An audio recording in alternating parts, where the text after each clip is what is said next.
स्वामी समर्थ. नमस्कार मित्रांनो, स्वामी अक्कलकोटी यूट्यूब वाहिनीमध्ये आपला स्वागत आहे.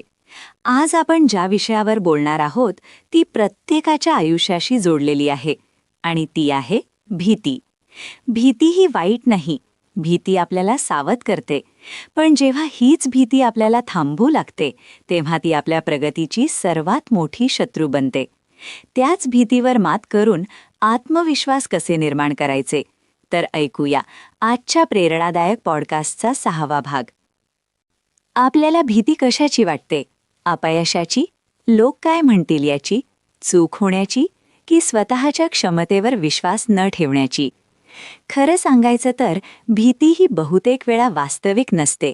ती फक्त आपल्या मनात निर्माण झालेली कल्पना असते आणि कल्पनेला तोड देण्याची शक्ती कृतीत असते. आत्मविश्वास अचानक निर्माण होत नाही, तो भीती असूनही पाऊल टाकल्यावर निर्माण होतो. प्रत्येक वेळी जेव्हा तुम्ही घाबरत असूनही पुढे जाता तेव्हा तुमचा आत्मविश्वास थोडा थोडा वाढत जातो. लक्षात ठेवा, धैर्य म्हणजे भीती नसणं नव्हे, तर भीती असूनही पुढे जाणं. ज्या दिवशी तुम्ही पहिलं पाऊल टाकता तो दिवस सर्वात कठीण असतो, कारण तो दिवस तुम्ही स्वतःच्या मर्यादांना आव्हान देता. कधी कधी मन म्हणतं मी नाही करू शकत, पण त्या क्षणी स्वतःला एकच प्रश्न विचारा, जर मी प्रयत्नच केला नाही तर मला कधीच कळणार नाही ना. भीती तुम्हाला सुरक्षित ठेवू शकते, पण ती तुम्हाला मोठं होऊ देत नाही. आणि आत्मविश्वास तुम्हाला असुरक्षित वाटणाऱ्या जागी घेऊन जातो, जिथे खरी वाढ होत असते. लहान लहान विजय आत्मविश्वासाची पायाभरणी करतात.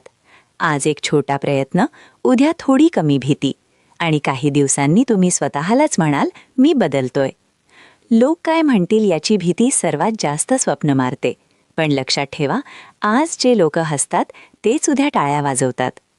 आत्मविश्वास म्हणजे सर्व काही माहीत असणं नाही, तर शिकण्याची इच्छा ठेवणं आहे. ज्या क्षणी तुम्ही भीतीला तुमचा निर्णय घेऊ देता त्या क्षणी तुमचं आयुष्य थांबतं. पण ज्या क्षणी तुम्ही म्हणता मी घाबरलो आहे पण तरीही पुढे जाईन, त्या क्षणी तुमचं आयुष्य सुरू होतं. मित्रांनो, भीतीला तुमचं भविष्य ठरवू देऊ नका. तिला फक्त एक सूचना समजा आणि पुढचं पाऊल स्वतः ठरवा. कारण आत्मविश्वास हा कोलाहलात नसतो, तो कृतीत दिसतो. आणि जेव्हा कृती बदलते तेव्हा आयुष्य बदलतं. धन्यवाद. पुढच्या भागात पुन्हा भेटू आणखी एका प्रेरणेसह. तोपर्यंत श्री स्वामी समर्थ.